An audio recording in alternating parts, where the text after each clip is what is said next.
Puis Jésus monta sur une colline pour y prier, et passa toute la nuit là, à prier Dieu. Il appela ses disciples et en choisit 12 pour être ses compagnons. Il les nomma apôtres. Simon, qu'il appela aussi Pierre.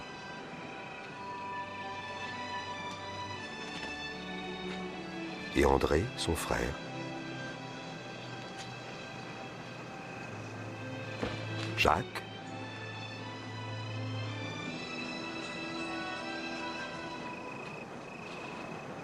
Et Jean.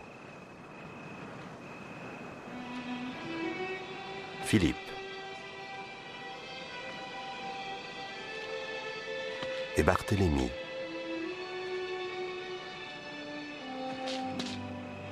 Et Matthieu.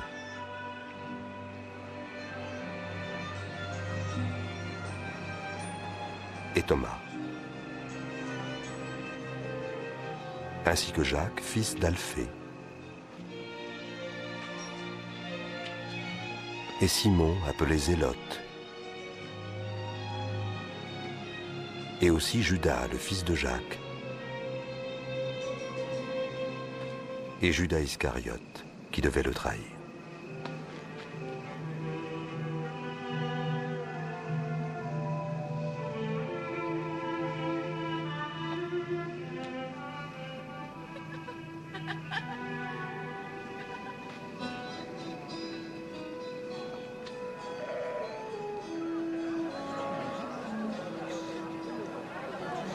Heureux vous les pauvres, car le royaume de Dieu est à vous. Heureux vous qui avez faim, car vous serez rassasiés. Heureux vous qui pleurez maintenant, car vous rirez. Heureux ceux qui seront haïs, méprisés, insultés, et traités de mauvais à cause du Fils de l'homme. Réjouissez-vous alors et dansez de joie, car une belle récompense vous attend dans le ciel. En effet, c'est ainsi que leurs ancêtres ont traité les prophètes. Mais je vous dis à vous qui m'écoutez, aimez vos ennemis. Faites du bien à ceux qui vous haïssent. Bénissez qui vous maudit. Priez pour ceux qui vous calomnient.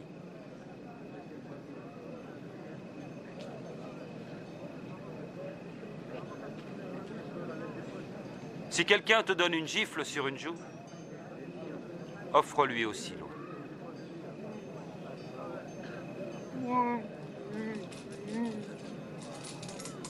Et à qui te prend ton manteau, ne refuse pas non plus ta chemise.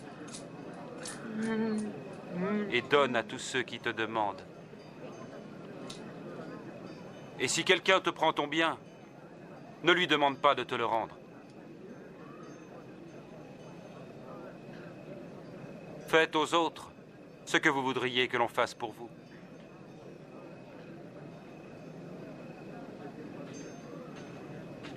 Si vous aimez seulement ceux qui vous aiment, quelle reconnaissance en attendre?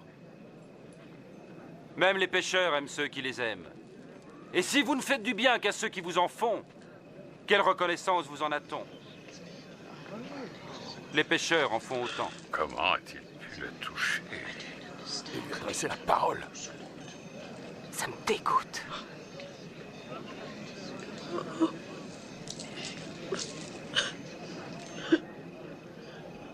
Non. Aimez vos ennemis et faites-leur du bien. Prêtez sans rien espérer en retour.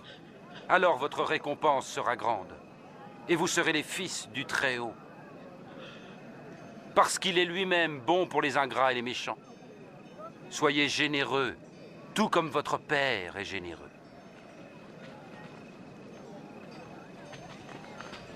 Sauve-nous, Jésus! Ne jugez pas et vous ne serez pas jugés. Ne condamnez pas et on ne vous condamnera pas. Pardonnez et on vous pardonnera. Jésus, montre-nous le chemin. Je voudrais connaître cet homme. Penses-tu qu'il pourrait être notre Messie?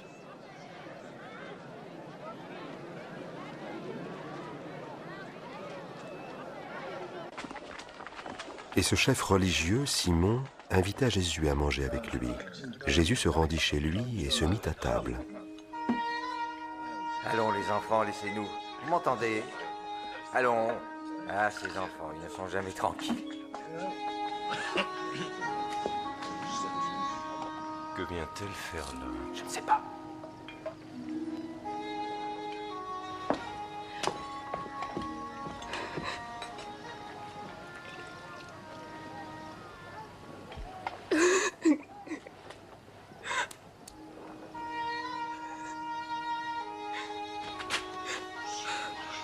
Qu'est-ce qu'elle fait ici?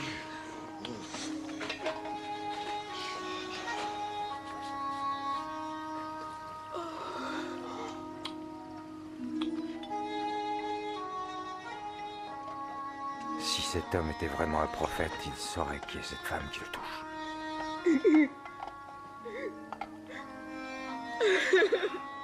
Il saurait qu'elle est une femme de mauvaise vie. Je sais qui est cette femme, Simon. Alors écoute ceci. C'est l'histoire d'un prêteur à qui 2 hommes devaient de l'argent. L'un lui devait 500 pièces d'argent et l'autre 50. Aucun des deux ne pouvant le payer, il leur fit grâce de leur dette. Lequel des deux l'aima le plus? Celui, je pense, auquel il avait remis la plus grosse dette. Tu as raison. Vois-tu cette femme? En arrivant, tu ne m'as pas versé d'eau sur les pieds. Elle m'a baigné les pieds de ses larmes et les a essuyés avec ses cheveux. Tu ne m'as pas embrassé pour m'accueillir. Mais elle n'a pas cessé de m'embrasser les pieds. Tu n'as pas répandu d'huile sur ma tête. Mais elle a répandu du parfum sur mes pieds. Je vous le dis, ses nombreux péchés sont pardonnés, c'est pourquoi elle montre tant d'amour. Mais celui à qui on pardonne peu, manifeste peu d'amour.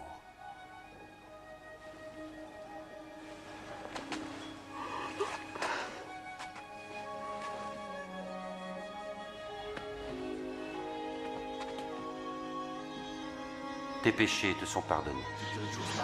Blasphème! Ta foi t'a sauvé, va en paix.